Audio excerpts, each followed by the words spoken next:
So, question one is to discuss a time you were guilty of a bias due to the endowment effect, and what are your thoughts now looking back at your attitude and behavior?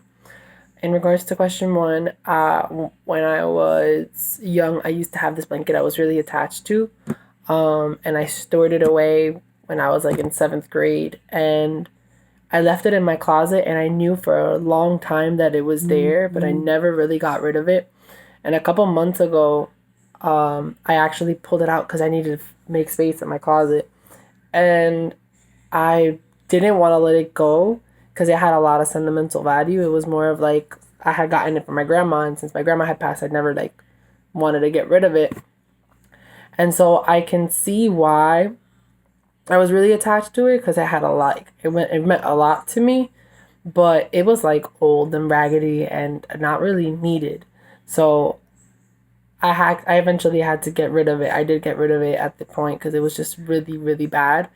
But it was a time I was guilty of the endowment effect just because it had something of sentimental value. But I realize now like I could cherish more the memories that I had with her than the actual things that she gave me. And then in reference to question two, discuss the time you were affected by the paradox of choice. I was in high school. I was presented with a bunch of options my senior year because of the fact that I had finished a majority of my requirements early on. So I panicked and I did not enjoy having to pick an extracurricular class.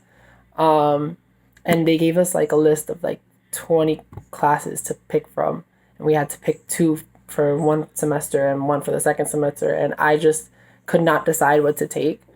And it took about like 3 days, and my guidance counselor just kept harassing me, but it took me way too long to figure out what I was going to do. Based off the reading, do you think the psychology department should offer fewer electives? I don't think so. I think that when it comes to college and when it comes to like electives, it's kind of like these are classes you kind of want to take. Even though there's a lot of them, you already know what you want. So it's fine to keep the electives because you never know. You might change your mind and take a class and then be like, oh, wow, like I really enjoyed this and I really should just stick with this. Or you might take a elective and and find something new that you enjoy or find something new that you dislike. So I think that the psychology department shouldn't cut their electives. So yeah.